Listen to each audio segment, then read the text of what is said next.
Thank you, Daniel. Thank you, everybody, for showing up. It's a pleasure to be here. It's a pleasure that there are so many very interesting seminars that you can follow from all over the world, sometimes even at funny times of the day. What I will be talking about today is the problem about the ground state energy of dilute Bose gases, and in particular, a joint work with Jan-Philipp Solovey from Copenhagen, which just appeared well in 2020. So the setting of the problem, let me see. Yes, I can change slides. I hope you can see that I changed slides now. I have here the Hamiltonian of my problem. Daniel, you look suspicious. You did see that I changed slides. That did go through? Sorry. Yes, it worked. No problem. Very good, very good. So what you should be thinking about is you have a large number of particles, so n particles in a three-dimensional box. We're looking at the Bose gas in 3 dimensions, and these are non-relativistic particles. The number of particles will be large, but the side length of the box will also be large. And then the relevant parameter in the end will be the density of particles. So that's of course, the number of particles per unit volume. The n divided by the size of the box. So that's n divided by L cubed, since we are in 3 dimensions. And well, these are non-relativistic particles, so they have a kinetic energy, which in suitable units is just given by the Laplacian operator, one for each particle. And then there's an interaction potential V between pairs of particles. And I will get back to the exact assumptions on V, but you should think about V as being a positive radially symmetric potential. And for purposes of this talk, I will think of it as being with compact support. You could relax this condition a little bit. Now, what we're interested really is the ground state energy of this operator. And now it's a classical theorem that for operators of this type, then the ground state inherits the symmetries of the problem, so that the ground state will actually automatically be a symmetric, that is a bosonic state. So it will be symmetric under exchange of particles. But of course, I mean, since our aim physically really is to study bosons, then otherwise we should put that in as an assumption. Good. So we are trying to look for the ground state energy of this system. So that would be the lowest point on the spectrum. In this setting, it would naturally be an eigenvalue, but that actually doesn't matter for my talk. And then we study the energy density, so the energy per unit volume in the limit of large boxes. So in the thermodynamic limit, so we take the ground state energy divided by the volume of the box. And then we go to the limit of large boxes in such a way that the density is held fixed, or at least tends to a fixed number of rho. And then we study this function E of rho, so the energy density, so the energy per unit volume, as a function of the particle density rho. And now, of course, this really doesn't make any sense since I haven't specified any boundary conditions, but it's reasonably standard to prove that this limit exists and is independent of boundary conditions, at least if you go to the limit in a reasonable way. So I will not worry about boundary conditions, and in fact, the attentive member of the audience will actually notice that I somehow change boundary conditions along my discussion along the way. Of course, we do not do that in the proof, but for reasons of exposition, certain arguments are simpler for certain boundary conditions along the way. And I will use that flexibility in order to hopefully make some of the ideas more clear in this talk. Okay, and of course, here what you should think about is that we want to study the dilute limit, as it said in the title. So this density here will be small, and in physical terms, that's of course the very many recent experience on dilute systems of bosons. Typically, bosons, you would have them in an external trap, but here I have sort of gone to the limit of a harmonic, or sort of a homogeneous trap. So it's really just a box. A next addition on top of this, this kind of argument could be to model inhomogeneities coming from a trap with a certain shape. That is not something that I will talk about in this talk. Okay. Now it turns out that in this setting where we are taking the thermodynamic limit and we want to study the dilute limit of the energy, then this potential here only comes in the result in terms of one parameter called the scattering length. So my next slide will tell you about the scattering length. So you should think of this drawing over here. I have sketched. Sorry for the bad quality of the sketch. Was there a question? Okay. So I have sketched over here. I have sketched three different radial potentials. You should think of this as being sort of the radial variable, and this is the height of the potential. There's a black curve here, which doesn't really look like a graph of a function, which is the hardcore potential, which is very relevant for the discussion of this problem. So that is the potential which is equal to plus infinity. It's constantly equal to plus infinity out to a certain radius, and then it drops to 0. Okay, and then I have two sort of progressively softer potentials, namely V1 and V2 in red and in blue, which are somewhat nicer potentials. V1 clearly looks as if it has a finite height and also a finite support, whereas V2 still has a finite height, and you could sort of maybe imagine that it has a fairly long tail. And my idea, even though this is, I mean, really just a sketch, but the idea is that it's not completely unfeasible that these three potentials actually have the same scattering length.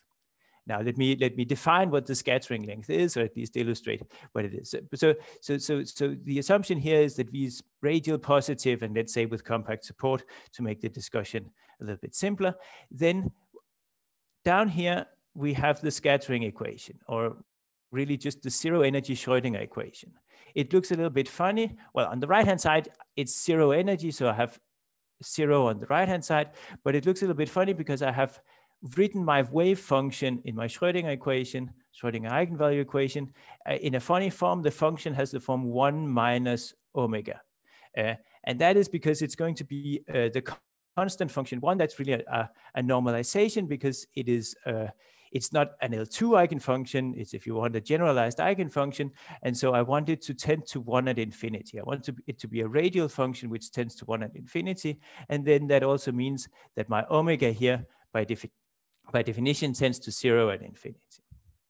And now what you should think about is that it's really, I mean, so there's the Laplacian here, and then there's a half times V. The factor 1/2 comes because it's really an effective problem of two particles interacting through the potential V, and then there comes a factor of 1/2 from shifting to the center of mass coordinates. Okay, and now if you go outside the support of V, then this equation just tells us that whatever we have here has to be a harmonic function. Now, if it has to be radial and harmonic, then there's of course the constant function that solves that, but there's also the function 1/x that solves that, at least away from 0. So the solution has to be a linear combination of these two functions, and we define the scattering length so that the factor on 1/x, the 1/r, is the scattering length. That's, if you want, one of a definition of what the scattering length is. This tells us here that somehow at low energy, the way and far away from each other, then the behavior of this solution here is determined by the scattering length A. That's the parameter that comes in to the behavior of the function. Okay, and so if we go back to the drawing, then we see by continuity that well, the solution in the hardcore case has to be equal to 0 in here because the potential is infinite. And then if it has to be continuous, which it has, but I will not go into arguments why, then just by matching from the outside and from the inside, outside it's just 1 minus A over X, but that then means by continuity that the radius of the potential has to be equal to the A, which I have written here, the scattering length. So my notation makes sense. The scattering length of a hardcore potential is actually exactly equal to the radius of that hardcore. And that then also tells us one way of thinking about the scattering length is that if you look at this low energy behavior of solutions to the Schrödinger equation, then far away from the potential, the scattering length is like the size of a hardcore potential that would give the same behavior far away. So that is one way of thinking about the scattering length. Now, let me say a few more things. I would like to introduce the notation that there's a function, let me call it G, which is V times 1 minus omega. Now, if you look at the equation over here, then this combination appears naturally, right? Because if you multiply in, then you get a half, and then you get V 1 minus omega, so you get a half times G. Right, and then the Laplacian on the constant function that just disappears everywhere. So you get a Laplacian on omega is equal to a half times G. This is just the rewriting of the scattering equation. Now, of course, you can reformulate this in Fourier modes. But for the purpose of this slide, my main message is really that from this you get a different expression of the scattering length. By applying the divergence theorem or Gauss's theorem on this equation, you easily get that the scattering length is actually equal to the integral of G. I mean, 1 over 8 pi times the integral of G. And this you should compare to the integral of V. Now, I will not. It's a fairly straightforward analysis of the equation that this function omega here will be a function that lies between 0 and 1. So the factor 1 minus omega is actually a factor which is between 0 and 1. So G here is a smaller positive function than V itself. And so therefore the integral of G, which gives us the scattering length, is smaller than the integral of V. And we realize that I mean, in many cases, this can be a sort of good inequality that you don't lose too much, but especially in situations where the potential is fairly hard, like the hardcore case, it's essentially my definition of what soft and hard means. Then in the case of the hardcore potential, the integral of V is actually infinite, even though the scattering length is finite. So this inequality can actually be dramatically bad for hard potentials if the L1 norm is large. Okay, and this brings us back to maybe the first way one could think about this problem is that one could think about taking, well, say, periodic boundary conditions on a box, and then if we drop the V, then the ground state is just given by the constant function.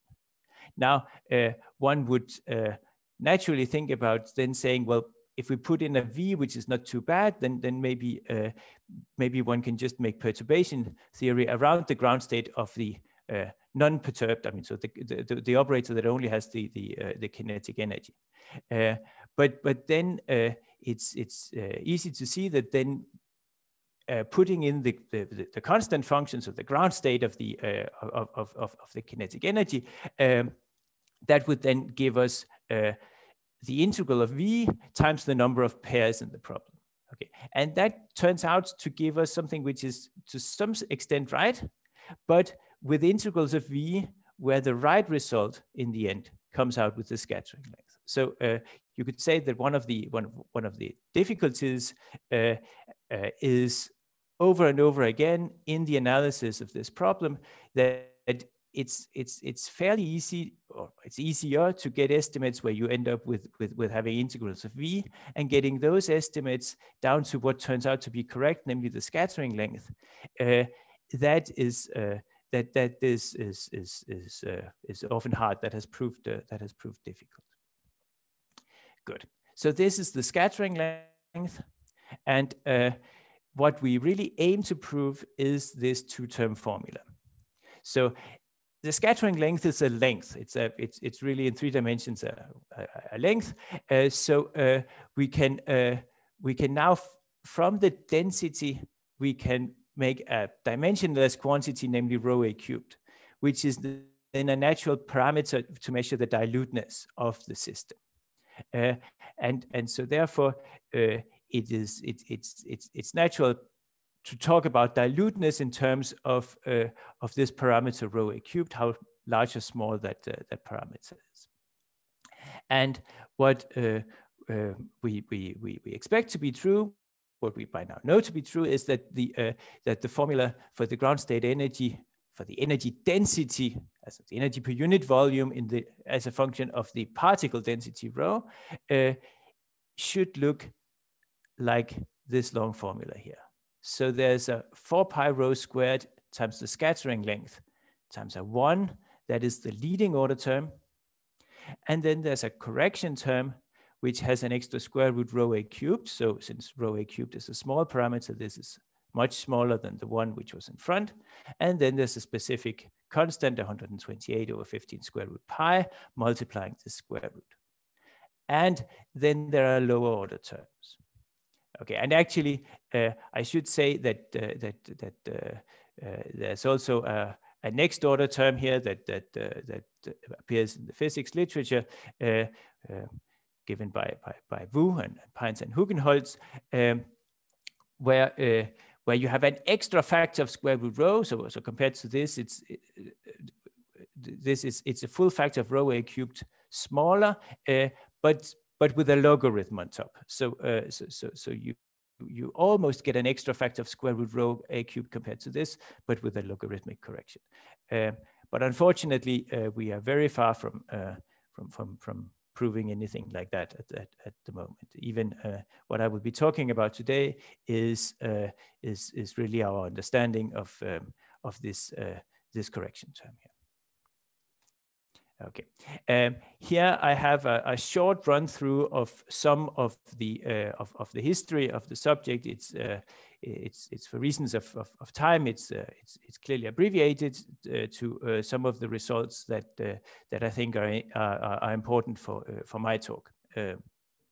So the leading order term here. So the fact that the energy to leading order should be 4 pi rho squared times A, that is attributed to Lenz, which is by now a fairly old result. In some sense, it's reasonably easy to argue that one gets the scattering length out from studying the energy of two particles far away from each other, and then you essentially just multiply by the number of pairs, and then this formula here pops up. Proving it as a rigorous mathematical result is dramatically more difficult, as I will come to in a second. And then this formula actually, to some extent, the entire formula can be seen from, or at least hinted at from Bogoliubov's pairing theory from 47. I will talk a little bit about that also in a moment. But the correction term here is typically called the Lee-Huang Yang term, and was stated in the famous Lee-Huang Yang paper from 57, where they introduced pseudo-potential methods. Okay, but now of course this is unfortunately not mathematically rigorous. in particular, the pseudopotential method, I don't think we know how to connect that directly to the many particle problem. So the leading order term here has an interesting history. So Dyson in 57 as well, he proved an upper bound which gives the correct leading order term as an upper bound and has a lower bound of the same order, but with the wrong constant. Okay, and it took many years before Lee-Huang Yang in 98 proved a lower bound corresponding to the upper bound. So really established the leading order term of the energy density here. Okay, so I think that really puts in perspective this fact that you could say that the lens result on the leading order term is natural, but it's clearly non-trivial to prove that rigorously. I should maybe say that Dyson's paper here is the upper bound works for hard cores, or maybe I should say hard spheres. And I actually believe that still in the case of hard sphere potentials, we do not have an upper bound which is better than what Dyson gave. So clearly the understanding of the hardcore case is still somewhat lacking.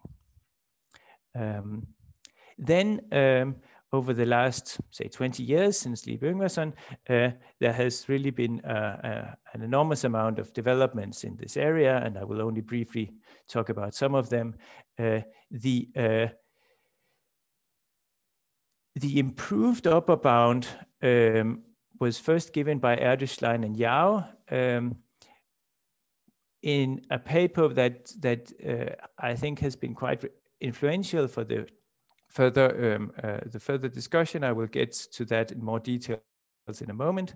And then fairly soon after, I forgot to say that this Erdőslein-Yao paper, they give an interesting trial state that gets the right leading order term and gets the correction term of the right order, so with a square root correction, but not with the right constant. It sort of only gives the right constant in the limit of weak interactions, of very soft interactions. It's Yao Yin who succeed in giving an upper bound, so a trial state that has the right constant on the correction term for fairly smooth, I mean, very nice potentials, but still it's clearly a tour de force. This paper of Yao and Yin, and I think that was a very important contribution. Then from around the same time, there was a long development of trying not to really take a fixed potential and then study the problem as I formulated it, but to allow V to become softer, so allow V to become more and more amenable to what you could call a perturbative study in the limit as rho tends to zero. So V in itself really depends on the density rho in such a way that the scattering length is fixed, or more or less fixed, but so that a certain perturbative expansion of the scattering length in terms of integrals involving rho, which is called the Born series, converges better and better. That you only need a few terms of the Born series in order to get the scattering length correctly to the precision that you're looking for. And there was initial work by Liebe and Solovay. There was a very good paper by Giuliani and Seiringer, and then very recently there was a paper by Pritzker and Solovay improving on the results by Liebe and Solovay. And then it would not be correct to not mention results which are somewhat in parallel to mine, that I study the thermodynamic limit, or we study the thermodynamic limit, and in order to prove this formula, you can go on a certain length scale called the healing length, and that is also called studying the problem in the Gross-Pizajewski limit. And if you from the beginning look at the problem on that length scale, that has been studied in great detail in a series of papers by Bucato, Brennecke, Sinacempo, and Slein. I should maybe have stopped at 2020, or by now 2021 here. I think that is ongoing work, and there are a lot of impressive results there. The techniques are somewhat different from ours, and the setting is somewhat different. So I will not be discussing that further in this talk. But you should be aware that that has also been a very important development in this context. Okay, so now the plan for the rest of the talk is that I will discuss some of the ideas of the Bogoliubov pairing theory and how that is related to this trial state by Erdős, Slein, and Yang. And then I will give at least some of the ideas of our proof of the lower bound of this. So let me state the theorem that we are going to look at. We consider a potential, a non-trivial potential, so it has to be non-negative, radial, and has to be L1 with compact support. And then we can prove a lower bound, which has exactly the Lee-Huang Yang type, and has an error which is smaller. We win a certain power eta here, which is unfortunately very small. So there's in this discussion, there's really no. It's very far to look for the next term in the development. Okay, if you are still very attentive, you realize here that there's an integrability condition that the function has to be L1. So that in particular means that this result as it stands does not include the hardcore potential. I believe that we can extend that to the hardcore case. There was a previous speaker in this series who promised that there would be a preprint on the archive the day after his talk. I will not make any such claim. I believe that within, say, a finite amount of time, there will be some results and progress in this area. I believe that we have a reasonable understanding of how the hardcore lower bound should work, but there's still quite some writing up to do. And then let me stress this comment here as well, that okay, so this is a lower bound, but if you combine with the upper bound from Yao Yin, then you actually get the corresponding upper bound for the ground state energy. So so therefore we have a proof of the Lee-Huang Yang formula, at least for sufficiently nice potentials. So even though I would like to remove this integrability condition, it is still a fairly general lower bound here. So these assumptions are much weaker than the assumptions in the Yao Yin paper. So this is one of those funny instances where we actually at a certain point have a better lower bound, or at least a lower bound with fewer restrictions than the upper bound at this time. Good. Are there questions so far? No questions so far. Everything is clear. Very good. Then I will continue. So I will run a bit quickly through Bogoliubov theory. It will only be sort of an impressionist view of the Bogoliubov calculation. I expect many of you to have seen parts of this before, but I think that there is a lot of the ideas in the analysis of this problem which go back to this Bogoliubov calculation and can be related to things happening in this Bogoliubov calculation. So so maybe it will be a bit short, but I apologize for that. I hope that many of you have actually almost seen this in physics courses at some point. So let me recall that we're studying this this many particle operator on the symmetric space of n bosons in 3 dimensions. Okay, so this is just a rewriting of the Hamiltonian of the problem, and then I go straight into rewriting this in second quantization. So here the AK and AK dagger and corresponding P, Q, R, and S are just the usual creation and annihilation operators. So bosonic creation and annihilation operators on the box of side length L. So these create particles corresponding to momentum. In this case K, in this case P, in this case Q, and they satisfy the standard canonical commutation relations that AK dagger or AK commutated with AK dagger gives AK commuted with AK dagger gives 1, and different operators corresponding to different momenta commute with each other. And now here is one of those instances where I have sort of brushed boundary conditions under the rock. Right, when I write this, I have actually, as you can see here, I have expanded the Laplacian in plane waves. So I have claimed that the plane waves give eigenfunctions to the Laplacian, meaning that I'm implicitly imposing periodic boundary conditions. And actually over here, I have maybe cheated even more, because I have written the potential in terms of the Fourier series representing the potential, meaning that instead of really taking the original potential, I have rather thought of the potential or the whole problem living on a torus. So it's really now a periodic problem. I have replaced, if you want, the potential by its periodic extension.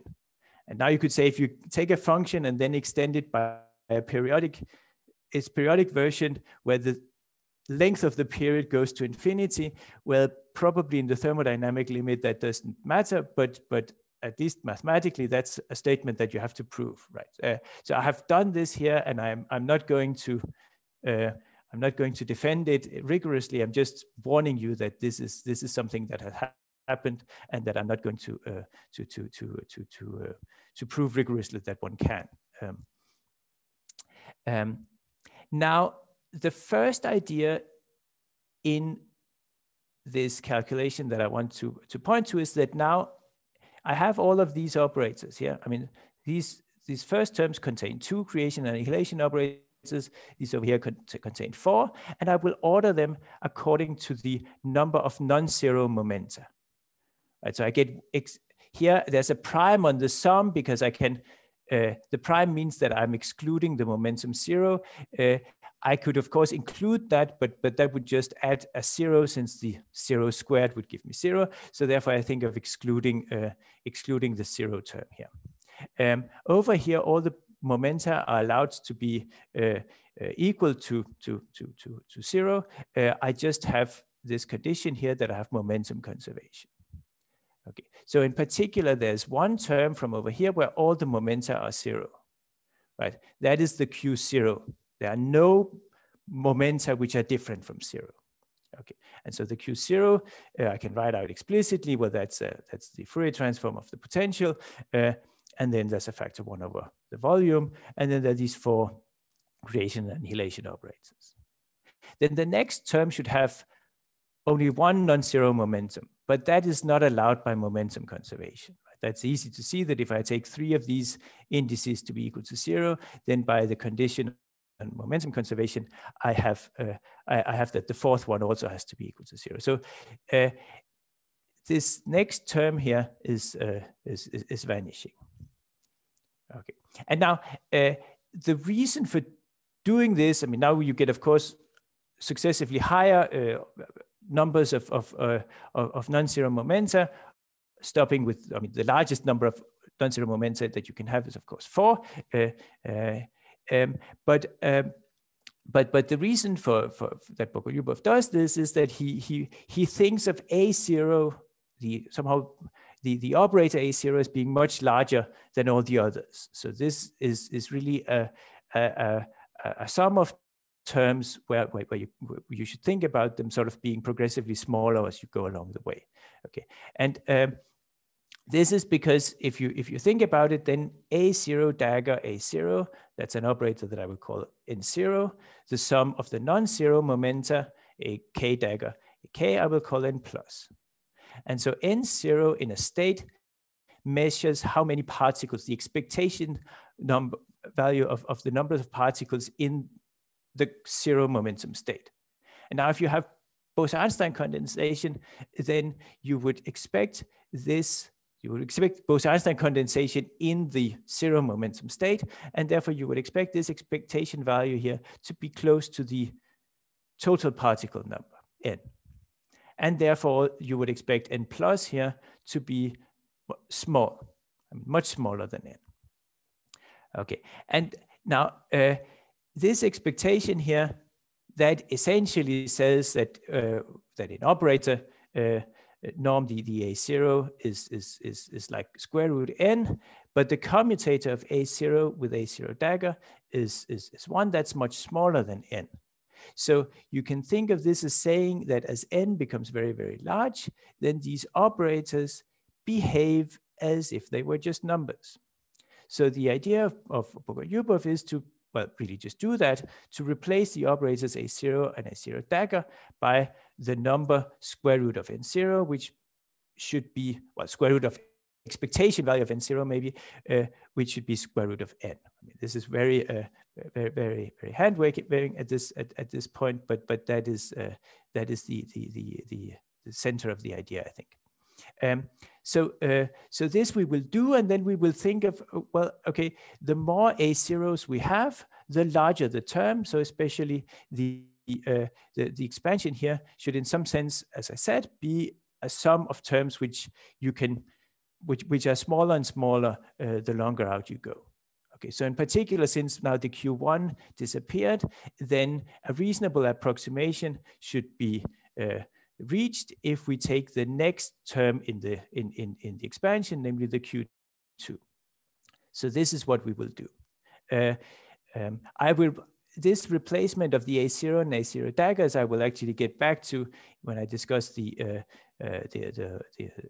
proof that we do together with Jan Philip as C number substitution, and there's actually a justification for this, both for upper and lower bounds that I will not have the time to discuss in detail, but just to mention that there's actually a mathematical theory to justify arguments like this. Good. Now, a calculation which is interesting, but again a little bit beyond the scope of this talk, is that if we write out the quadratic Hamiltonian, right? So the terms with two non-zero momenta. So if we replace the A0s and A0 daggers by square root N0, these will actually contain pairs of opposite momenta. Now let me go back and look here. Of course, the kinetic energy in itself is quadratic. There are two momenta involved. And over here, I can either take, say, R and S equal to 0. That's one possibility.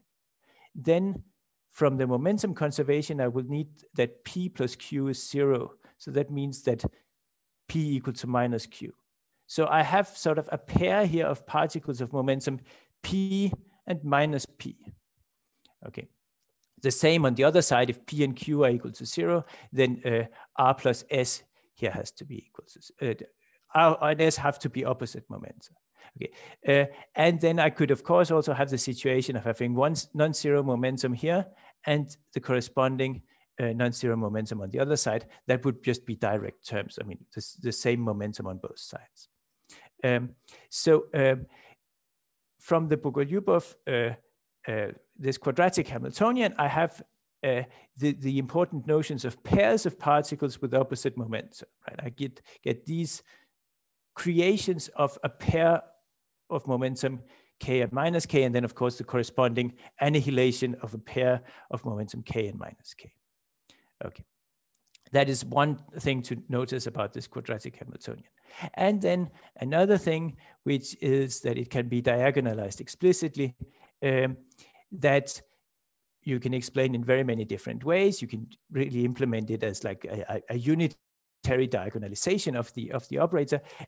But I would like to stress that one can also just really think of it as a completion of the square. You can write explicitly new creation and annihilation operators as a linear combination of the original ones, and then you get the ground state energy out as an extra term in a completion of the square, as a commutator in a completion of the square argument. And maybe one point more, that these pairs are important because in the quadratic Hamiltonian here, when you look at it, it will really decompose as a direct sum of problems which only involve these pairs. I mean, the momentum k only pairs with the momentum minus k. So I can, I have of course infinitely many different momenta here, but I can somehow solve or diagonalize this operator on a sort of 2x2 basis. I really only have to study spaces over problems over a two-dimensional, well, the Fock space over a two-dimensional Hilbert space. Okay, I forgot to say, I planned to say, but then I forgot that, of course, when I write this, so this was the second quantization of the operator on the left. But on the left, I have a fixed particle number n. On the right-hand side, I mean, I can, of course, restrict this operator to the sector of the Fock space with particle number equal to n. But it's the same notation, if you want, for this entire operator on the full Fock space. So the direct sum of particle number equal to 0, particle number equal to 1, etc., etc. Okay, so one of the advantages of writing in second quantization is that it allows us to do manipulations that involve not preserving particle number. And in particular, so of course here I do preserve particle number, but once I have replaced the A0 down here by a number, then for example, if I replace a P and a Q, if P and Q are both 0, then this here becomes just a number. So that part of the sum will only have two annihilation operators standing here. So that will be a map from particle number n to particle number n minus 2. Okay, so this C number substitution here is, at least the way I introduce it here, is not particle number preserving. And so therefore it is an operation that makes sense in the second quantized form, but is not as readily understood in the original operator form of the Hamiltonian. Sorry, I forgot that a few minutes ago. Okay, so back to the quadratic Hamiltonian. It contains these pairs of opposite momenta, and we can diagonalize it explicitly. Essentially by a completion of the square that would take up half an extra slide, and I have chosen not to do that here. But if we do that and then pass to the limit of a large box, so therefore the sum of the momenta converges to an integral, and this integral can be calculated explicitly. Then one gets a formula for the ground state energy per unit volume, which is given by something which looks right. It has the right 4 pi rho squared as a prefactor, and then it also has this constant which comes out from the integral appearing. You have to do things carefully in order to get this right, but it works out. The problem again is that you do not really get the scattering length. You get, for the leading order term, you get the integral of V instead of the scattering length, plus another integral here involving the actually V squared in certain sense, I mean, being quadratic in V. And for the correction term here, it's only the A0, so this integral of V instead of the scattering length.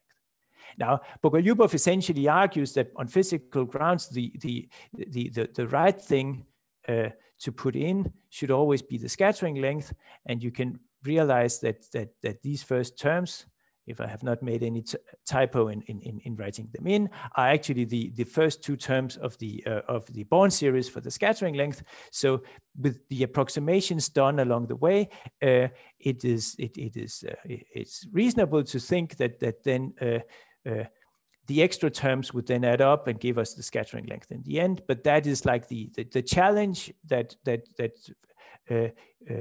we should try to get to that you actually do get the scattering length everywhere and not something else. Okay. So that is in this sense that you could say that Bogoliubov theory actually gives the first two terms of the energy per unit volume correctly. What I wanted to say about the Erdős-Lang-Yau calculation is that they, if you want, go back and then say this quadratic Hamiltonian, well, we can diagonalize a quadratic Hamiltonian. We know that quadratic Hamiltonians, their ground states are quasi-free states. And now if you minimize the true energy, so the full energy here, if you minimize the full energy over quasi-free states, then you realize that you get an important contribution from the term here with 4 momenta that are non-zero. So the last term here. And that term that you get from there is actually what you're missing in order to get the scattering length here. Okay. So somehow by minimizing over a certain class of states, you can get the scattering length out here in a sort of very Bogoliubov-like calculation. What Yau and Yin do is that they make a much more complicated trial state where they get something out of the Q3 as well. Because for quasi-free states, you have still this pairing, so therefore operators with 3 non-zero momenta will never contribute. And what Yau and Yin to some extent prove is that you need the Q3 in order to get the energy right. I should also at this point mention that there's work by Napiorkovsky, Roivers, and Solovey, where they actually somehow prove that what Erdős-Lang-Yau do is best possible within quasi-free states, so that you actually would never be able to get the correction term here, the Erdős-Lang-Yau, the Lee-Huang Yang term with the right constant if you only minimize over quasi-free states. You have to go beyond quasi-free states to get the constant correct. Okay. Good. So time is running. Let me give you in the last, I think I have 10 minutes, give you some idea of the proofs, the proof of this theorem, so of the lower bound. This slide is just a repetition of my previous slide. I just wanted you to have the statement under the eyes. Now, at least some of the ideas are the following. The first is that, well, you start out with a thermodynamic box. Now, the thermodynamic box is really complicated because the length scale the length of the box is arbitrarily large. Therefore, somehow the gap in the kinetic energy cannot be used to control anything at all. What we need in order to prove the energy asymptotics is that we need to localize to boxes of size essentially 1 over the square root rho a. This is this healing length. This is the length scale on which Gross-Pitaevsky takes place. Now, unfortunately, in order to get things right, you need to localize to boxes that are large, much larger than the healing length. Now, that's a problem because it is one of the things you need is that through the gap in the kinetic energy, you need to prove Bose-Einstein condensation. And somehow, at least heuristically, if you are on length scales which are much shorter than the healing length, then Bose-Einstein condensation should be relatively easier, because there, if you excite a particle, then that costs an energy 1/L², which is much larger than the energy per particle, because the energy per particle is ρA. So in the sense, if you are on these much shorter length scales, that should cost you a lot of energy. So therefore, you should not be allowed to excite many of these particles, and that gives you Bose-Einstein condensation. Now, in order to get the Lee-Huang Yang term correctly, you need to localize to length scales which are much longer than that. So therefore, this gap is simply not good enough. Okay, and so therefore, we need to make the localization somehow in a two-step procedure, where we localize first to this length scale. And then this localized problem, we have to localize once again to length scales which are much shorter than the healing length, in order to obtain a priori estimates on the energy that we can then use on the large box. Okay, and at the same time, these localizations have to respect this very particular algebraic structure that I hope that I was able to hint a little bit at in the Bogoliubov calculation. Somehow we need this Bogoliubov algebra to work out.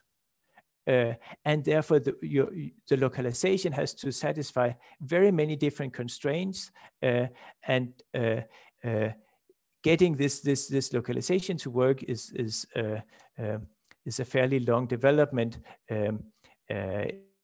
In my perspective, this goes back to work by Lieb and Solovay, and then developed from there. But that is just my personal perspective. I haven't looked completely into the matter.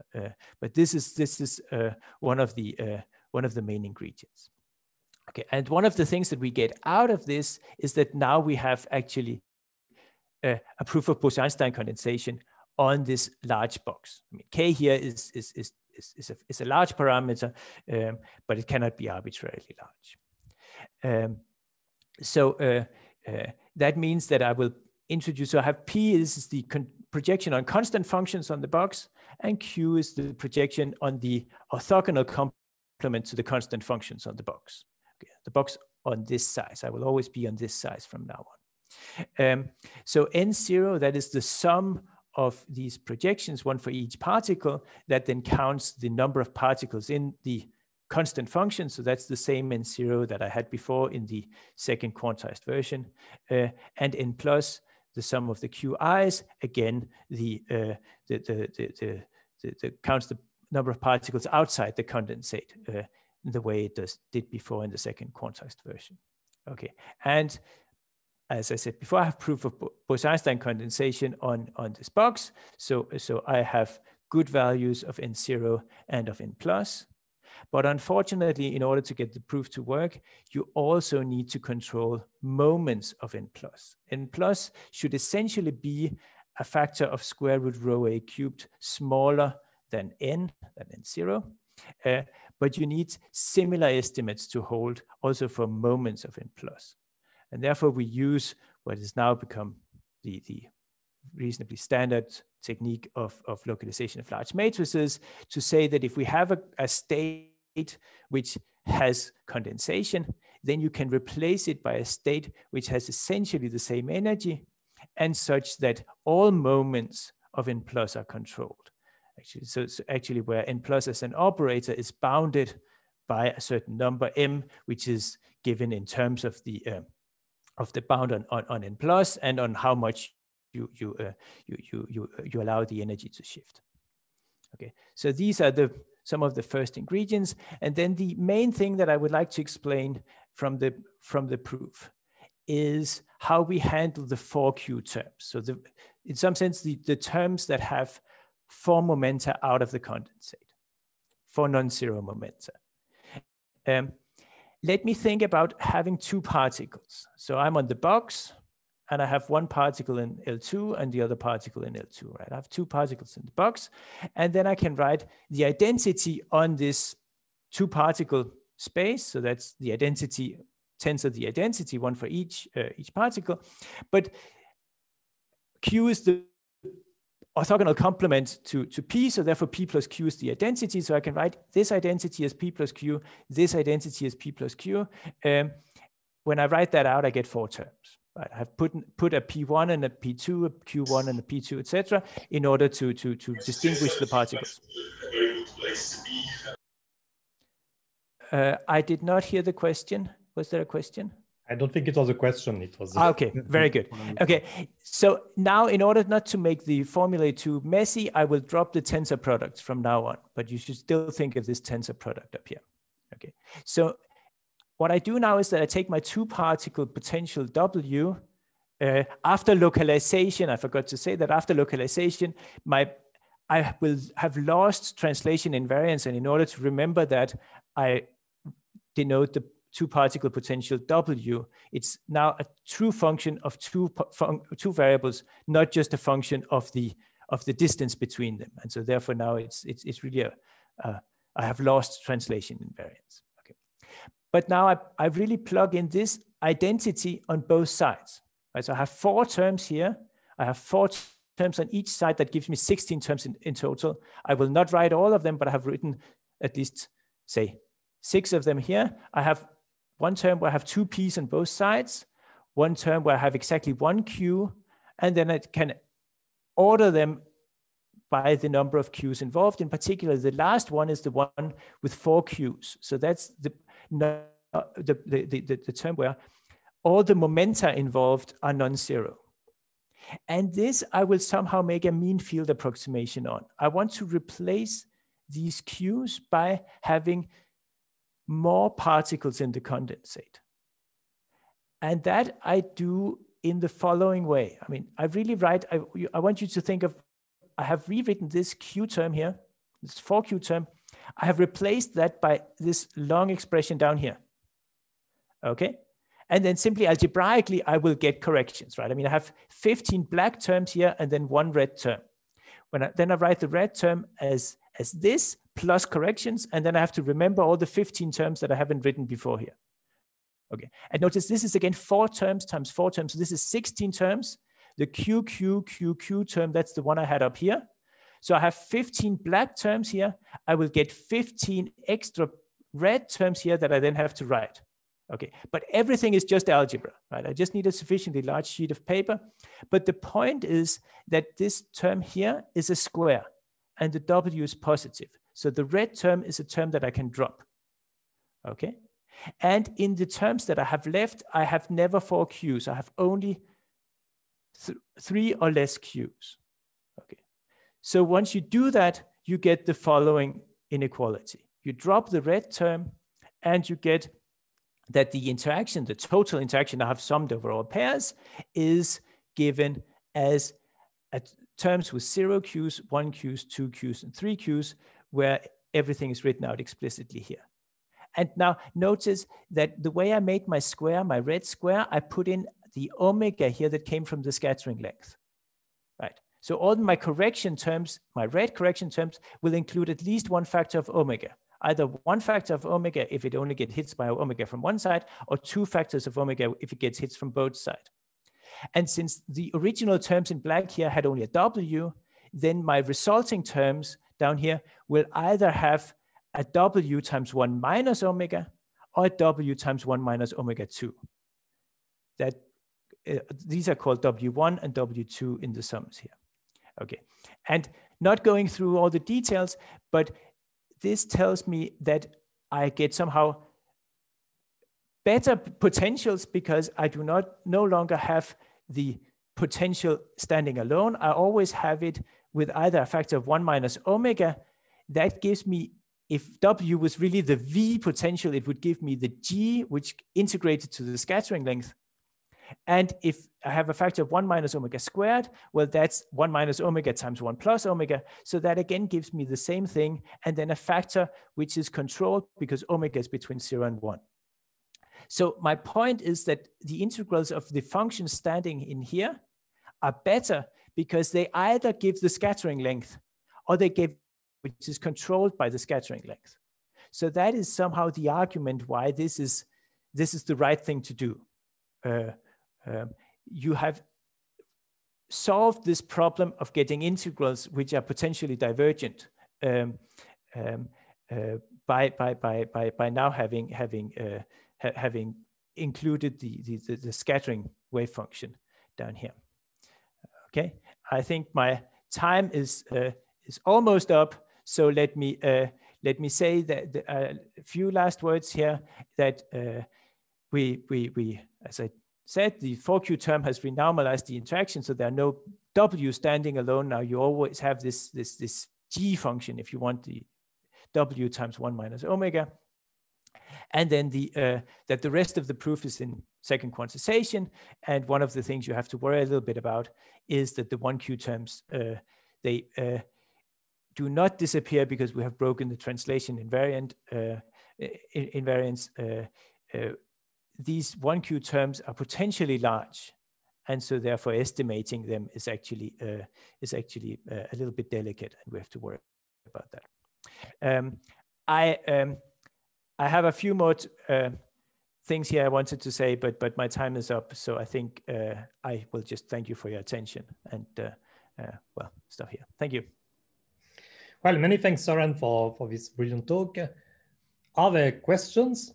So if you have questions, please unmute yourself and just ask a question. So otherwise, I have one question. What about positive temperatures? It seems like the method should work also, and to get the result of Robert on the free energy. I think that should be possible to do something in that direction. But honestly, I have not had time to look into that yet. But I definitely think that is something that should be considered. I think it's natural that now that we have an improved understanding of the zero temperature situation, and that especially maybe the Vienna group has developed methods for studying positive temperature, that then these things should be combined.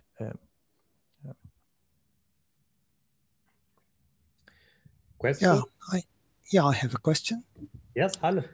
Oh, yes. Oh, yeah, I enjoyed it very much. But unfortunately, I think I missed the most important part about localization. So you're sort of trying to get lower bound for energy by splitting your system into smaller box. And Yes.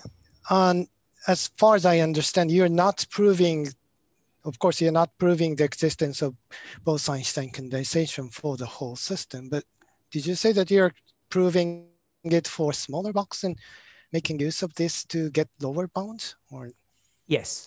So that is really central. That if we go back to the length scales here, on the length scale, exactly the healing length, 1 over the square root rho a.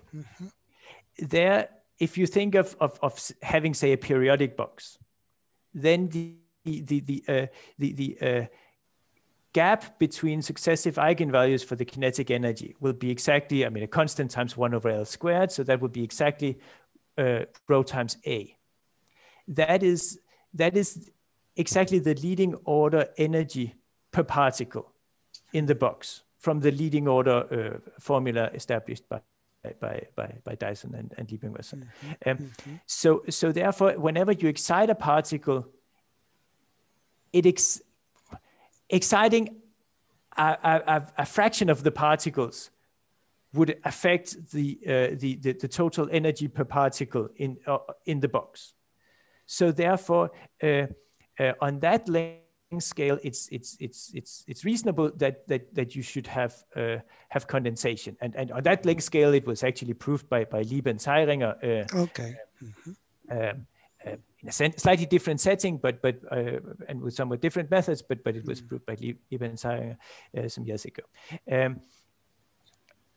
On the boxes which are longer, it is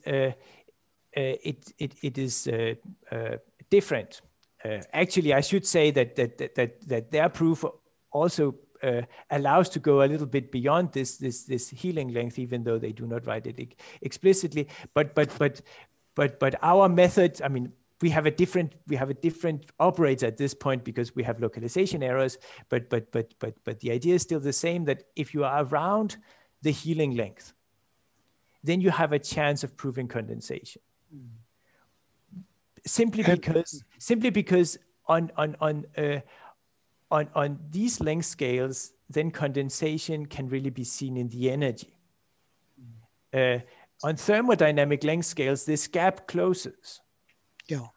So therefore, proving BC on long length scales, BC in the thermodynamic limit, is a somewhat different question, right? Because it's not obvious that it can be seen from the energy at all.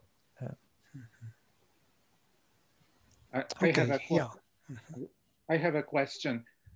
It seems that the proof of the upper bound and of the lower bound are very different. Is it correct? Or can you make the proof of the upper bound more similar to the proof of the lower bound? Yes, yes and no. I think I should say that at least I was clearly very inspired by the upper bound in working out this proof, that the upper bound somehow, I mean, of course, it's a question of faith, right? If you believe that the Yao-Yin trial state is better than just a trial state, but it actually somehow tells you how the real ground state should look like. But it apparently does. I mean, many of when we wanted to figure out what was right and what was wrong, then we could go in and see for their trial state, what do certain operators, what do they behave like?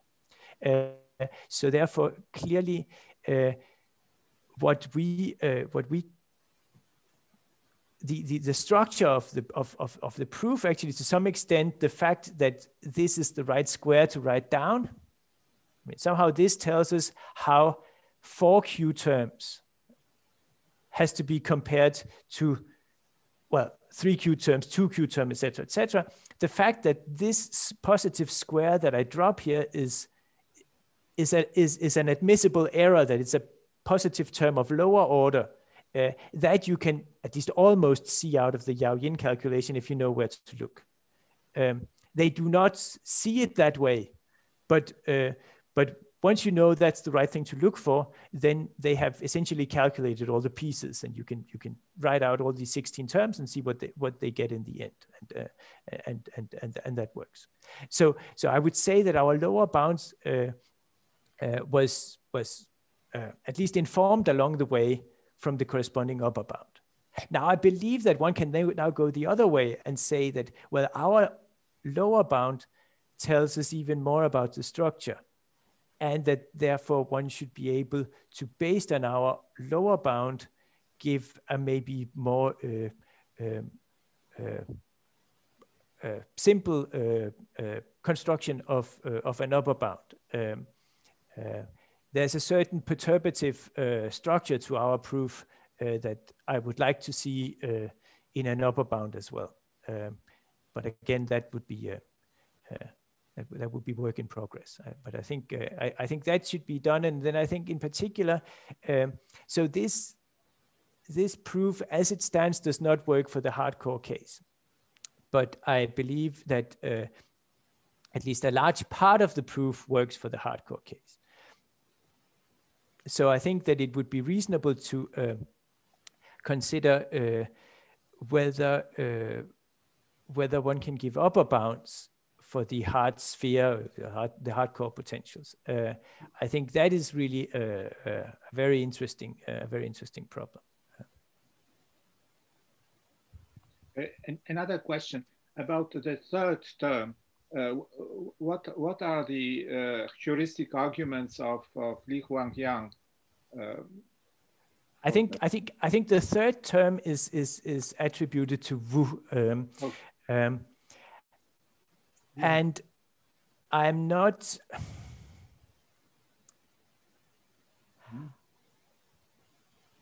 I'm not sure I dare to say much about that.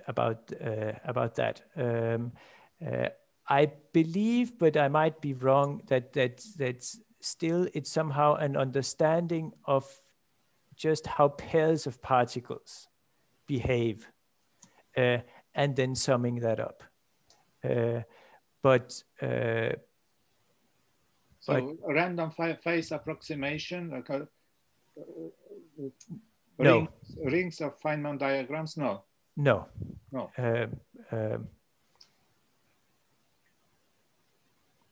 I think it is.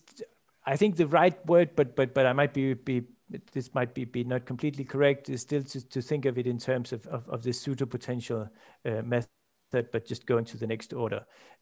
But that's maybe not completely precise.